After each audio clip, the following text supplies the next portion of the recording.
Everyone, welcome back to this channel. I hope आप सब लोग ठीक ठाक होंगे। Today I am sharing Pakistani mom 9 PM to 8 AM routine, full day productive, busy and real routine. So let's start the video. यहाँ पे मैं आपके साथ इतनी कमाल की एक चीज़ शेयर करने लगी हूँ। देख तो आपने लिया, वैक्स आपके साथ शेयर करने लगी हूँ। इसकी प्राइस सुन के आप लोग खुद ही हैरान हो जाएंगे एंड इसके रिजल्ट देख के आप लोग शॉक में हो जाएंगे कि इतनी सस्ती प्राइस में इतनी ज़्यादा क्वांटिटी में वैक्स और इतने अच्छे इसके रिजल्ट्स हैं। और वैक्स एक ऐसी चीज़ है कि हर और लड़की की, हर औरत की, हर किसी की ज़रूरत की चीज़ है और हर कोई इसको यूज़ करता है। आम जो रूटीन में वैक्स यूज़ की जाती है या हर कोई सेल कर रहा है और हर कोई बाय कर रहा है, उसकी जो प्राइस होती है वो 2000, 2500, 3000 तक आती है।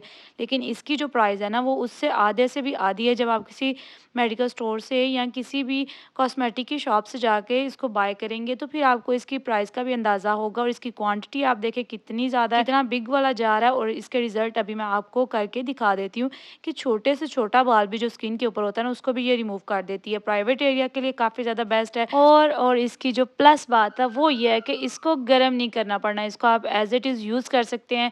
और अगर आपको ज़्यादा थिक लग रही है तो एक या 2 मिनट के लिए इसको नीम गर्म पानी के अंदर रखेंगे तो ये बिल्कुल सेट हो जाएगी। गर्मियों में इसको गर्म करने की ज़रूरत नहीं पड़ती है। और इसके रिजल्ट आप चेक करें कि छोटे से छोटा बाल भी जो स्किन के ऊपर होता है ना, उसको उतार के ले आती है। और बाकी वैक्स का काफ़ी ज़्यादा प्रॉब्लम होती है कि उसको वैक्स हीटर में गर्म करो, या मेरे पास वैक्स हीटर नहीं था तो मैं इसको तवे पे गर्म किया करती थी दूसरे वाली वैक्स को।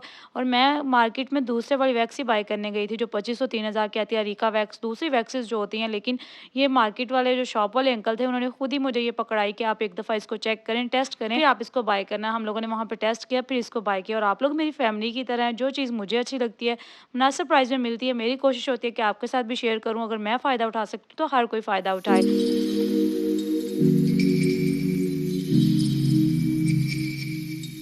बच्चों के स्कूल स्टार्ट हो गए हैं, नेक्स्ट क्लासेस में सारे बच्चों ने सुबह स्कूल जाना था, तो ये सारे बच्चों के बैग्स हैं और मैंने सोचा कि आपके साथ भी शेयर करती हूँ। दूसरा, इनके बैग्स जो है ना वो रेडी करने थे, इनके लंच बॉक्स, वाटर कैंस, हर चीज़ को निकालना था बॉक्सेस में, उनको वॉश करना था और कलमा पढ़ के वॉश करना था ताकि वो पाक हो जाए। वैसे तो ज़ाहिर है पाक ही होते होंगे, लेकिन जब भी कोई नई चीज़ लेके आते हैं एक दफ़ा उसको लाजमी कलमा पढ़ के उसको पाक किया करें, फिर उसको यूज़ किया करें। ये सारे बच्चों के लंच बॉक्सेस थे। पहले तो हम लोग लेते हैं स्टील के लंच बॉक्स, लेकिन इस दफ़ा ना हम लोगों ने प्लास्टिक की जो क्वालिटी है ना वो काफ़ी अच्छी ले ली है। मतलब कि स्टील के भी उसी प्राइस में थे और ये जो प्लास्टिक वाले हैं ना ये भी उसी प्राइस में थे। शॉपकीपर ने कहा कि आप इसको ओवन में गर्म करें, आप इसको अंदर कोई भी गरम-गरम चीज़ डालते हैं तो ये हार्मेबल नहीं होता है। जिस तरह ये स्टील की क्वालिटी होती है ना, उस तरह इनकी क्वालिटी काफ़ी अच्छी होती है।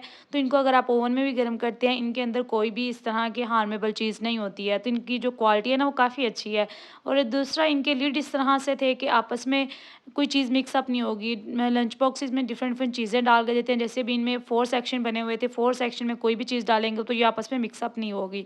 पहले जो लंच बॉक्सेस लिए थे ना, उनमें सारा कुछ आपस में मिक्स अप हो जाता है। लिड के दरमियान में स्पेस होती है जिससे आपस में चीज़ें मिक्स हो जाती हैं। छोटी-छोटी सी बातें होती हैं, चीज़ें होती हैं जो कि तजर्बे के साथ ही समझ आती हैं। अगर कोई न्यू मदर है जिसका बेबी स्कूल जा रहा है तो उनको ये चीज़ें जो है ना माइंड में रखनी होती हैं कि लंच बॉक्स इस तरह का लें कि चीज़ें आपस में मिक्स अप ना हो। मुझे पहले नहीं पता था, मेरी बेटी को पहला साल हुआ स्कूल गई को और ये दूसरा साल है, तो अभी मैंने उसका दूसरा लंच बॉक्स बाय किया, तो अब मुझे आइडिया हो गया कि किस तरह की चीज़ बाय करनी है।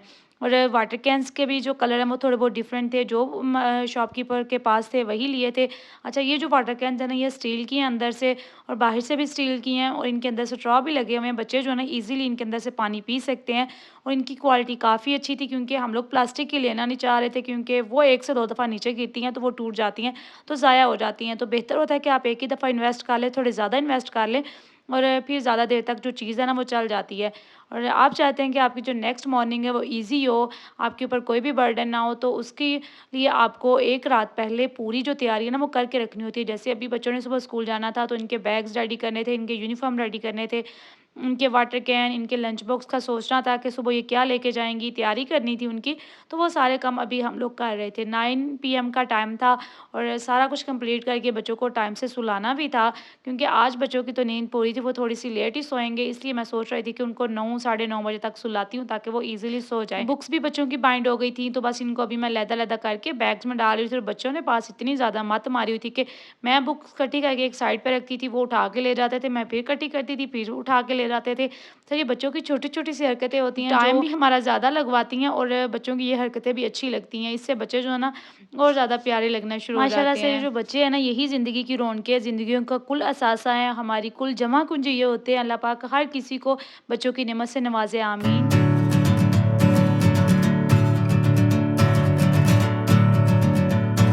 नेक्स्ट डे की मॉर्निंग थी। आज 2 बच्चे जो न्यू एडमिशन थे, उन लोगों ने भी स्कूल जाना था। बस अभी मैं उठी और बच्चों को उठाया, उनको ब्रश करने के लिए दिया और मैं किचन में आ गई, बच्चों के लंच बॉक्स रेडी करने के लिए। अगर रात को सोच के रखा हो ना कि बच्चों को सुबह लंच बॉक्स क्या देना है, तो काफ़ी ईज़ी हो जाते हैं काम। और प्रिपरेशंस अगर पहले से की हों, जैसे भी शामियाँ पहले से हम लोगों ने बना के रखी हुई थी, बस अभी बच्चों को ना बर्गर बन में लगा के तो देनी थी, तो काम काफ़ी ईज़ी हो जाता है। सारे बच्चे अभी उठ गए थे और बच्चे जो है ना वो ब्रशेज़ कर रहे थे। मेरी जो सबसे छोटी बेटी है वो भी साथ उठ गई थी। अच्छा, दूसरा जो स्कूल वाले बच्चे हैं ना वो थोड़ी-सी मुश्किल उठते हैं, लेकिन जिन्होंने स्कूल नहीं जाना होता वो सबसे पहले उठ के बैठ जाते हैं पास मदर्स को तंग करने के लिए, और ये हर घर की कहानी होती है। मैं ना यहाँ पे आपको एक बात कहना चाहूँगी कि अपने बच्चों को छोटे एज से लेके ही ना उनको आदत डालें कि ज़िंदगी में हर किस्म के हालात से मुकाबला करना और सीखें। दूसरा ये कि कोई भी चीज़ है तो उनको ये खिलाने की आदत डालें कि इसको खाना है, ये नहीं कि हम हमारे बच्चे ये नहीं खा रहे। और काफ़ी ज़्यादा घर में ये प्रॉब्लम होती है कि बच्चे सुबह नाश्ता करके नहीं जाते, क्योंकि उनकी मदर्स का कहना है कि उनको वॉमिट आती है। हमारे बच्चे सुबह-सुबह कुछ भी नहीं खा सकते, तो अपने बच्चों को हैवी, लाइट हर चीज़ खाने की आदत डालनी चाहिए। जैसे भी मैंने बच्चों को राइस के ऊपर दही और चीनी डाल के खिलाए थे, कभी-कभार इनको सुबह रोटी बना देती हूँ, कभी-कभार ब्रेड दे देती हूँ, कभी-कभार कोई फ्रूट होता है तो वो दे देती हूँ। जो चीज़ मेरे पास अवेलेबल होती है, जो ईज़ी मुझे लगता है वो मैं बच्चों को खिला देती हूँ। और मेरी माशाल्लाह से ये जो बेटी है जिसकी मैं पोनिया बना रही हूँ, इसका आज फर्स्ट डे था, तो इसने माशाल्लाह से राइस खाए थे। और मुझे वो मदर्स भी काफ़ी बुरी लगती हैं जो इस तरह से बातें कर रही होती हैं। अपने बच्चों को थोड़ी-सी फ़ोर्सफुली अगर आप करते हैं, थोड़ा-सा उनको आप ज़बरदस्ती करते हैं, तो वो खाना स्टार्ट हो जाते हैं। आप ट्राई तो करें, 1 दिन, 2 दिन, 3 दिन बच्चे आहिस्ता-आहिस्ता खाना स्टार्ट हो जाते हैं। और ये जो मेरी बेटी है ना, ये जब स्कूल जाना स्टार्ट हुई थी, तो ये काफ़ी मुश्किल सुबह कुछ ना कुछ खा के जाती थी, बड़ी मुश्किल से मैं इसको थोड़ा बहुत खिलाती थी। तो अभी ये माशाल्लाह से थोड़ा बहुत कुछ खा लेती है, गुज़ारे लायक खा जाती है, अब ये मुझे तंग नहीं करती। तो मैं भी उसको बस उतना ही खिलाती हूँ कि जितना ये खा सकती है। कुछ बच्चे होते हैं जो आराम से खाना खा लेते हैं और कुछ जो होते हैं वो थोड़ा-सा तंग करके खाते हैं, तो ये भी उन्हीं में से है। और दूसरी जो है ना माशाल्लाह से वो ईज़िली खा लेती है। और इसके बालों की ग्रोथ चेक करें, इसकी चुटिया का वॉल्यूम चेक करें, ये सारी मेरी अपनी मेहनत है। इसके बालों पे मैं काफ़ी ज़्यादा मेहनत करती हूँ, अपने बालों पे, अपने बच्चों के बालों पे। और ये एक मदर पे डिपेंड करता है कि वो अपने बच्चों को किस तरह से ट्रीट करती है। मैं भी जान छुड़वा सकती हूँ कि मेरे बच्चे नहीं खाते, सुबह-सुबह नहीं खाते, बस लंच बॉक्स दे दो, इतना ही काफ़ी है। नहीं, बच्चों को लाज़मी कुछ ना कुछ खिला के भेजा करें। बच्चों का जो स्टमक है ना फिर उसी तरह का आदी हो जाता है कि खाना ना खाने की उनको आदत हो जाती है, तो वो फिर सारी उम्र जो है ना वही आदतें चलती हैं साथ-साथ ही। हम लोग जब स्कूल जाते थे, हम लोग भी तो भाई खा के जाते थे ना, सुबह-सुबह पराठे खा के जाते थे। और आजकल की बच्चों का, माँओं का एक नया ही रूल चल गया है कि सुबह-सुबह जो है ना वो खाया नहीं जाता। उसके बाद मैं किचन में आ गई थी, लंच बॉक्स बच्चों के रेडी करने लगी थी। तैयारी मैं पहले ही सारी करके चली गई थी लंच बॉक्सेस की, और अभी मैं बच्चों को तैयार करने के बाद किचन में आई थी ताकि मैं अब तसल्ली से लंच बॉक्स रेडी कर सकूँगी। बच्चों को मैं 2 से 3 किस्म की आइटम्स देती हूँ और थोड़ी-थोड़ी देती हूँ कि जो उनका दिल करेगा वो खा लेंगे। अगर एक ही चीज़ मैं उनको दूँ ना तो वो फिर बोर हो जाते हैं, डेली कुछ ना कुछ चेंज करके देना होता है। बर्गर बन्स दिए थे, साथ मैंने एक-एक एग बॉयल कर दिया और साथ मैंने थोड़ी-सी चिप्स रख दी। आज बच्चों का फर्स्ट डे था स्कूल में, छोटे बच्चे थे साथ, तो हम लोगों ने सोचा कि बच्चों को खुद स्कूल जो है ना वो ड्रॉप करके आती हैं।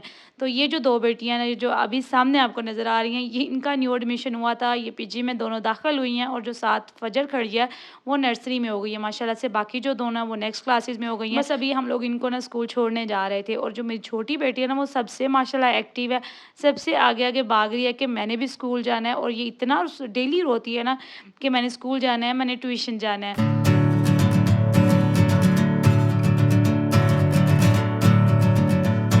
आज मेरी लाइफ में, मेरी बेटी की लाइफ में न्यू चैप्टर जो है ना वो स्टार्ट हो गया था। उसका स्कूल में फर्स्ट डे था, मेरी बेटी का स्कूल आज वो फर्स्ट डे जा रही थी। मेरी फीलिंग्स भी थोड़ी डिफरेंट थी, उसकी भी ज़ाहिर है डिफरेंट थी। खुश भी वो काफ़ी ज़्यादा थी और मैं काफ़ी ज़्यादा सोच रही थी कि किस तरह से ये एडजस्ट करेगी, छोटी है। लेकिन इसने माशाल्लाह से बिल्कुल भी तंग नहीं किया, दोनों ने बिल्कुल भी तंग नहीं किया, ना ये रोई हैं, ना इन्होंने तंग किया है, और आराम से जाके क्लास में ईज़ी होके बैठ गई हैं। और इनकी जो मैम है ना वो भी काफ़ी कोऑपरेटिव हैं, बच्चों के साथ अच्छा मतलब उनका बिहेवियर है, तो बच्चे जो है ना वहाँ पे खुश रहते हैं। पहले फ़जर इनसे पढ़ के गई है और अब ये दोनों पढ़ेंगी। बस फ़जर को भी मैंने उसकी क्लास में बैठाया, और ये था जी मेरा आज का व्लॉग। आई होप सो कि आपको पसंद आया होगा, और अगर आपको पसंद आया लाइक कर दीजिएगा। मिलते हैं जी नेक्स्ट व्लॉग में, दुआ में मुझे याद रखिएगा। अल्लाह हाफ़िज़।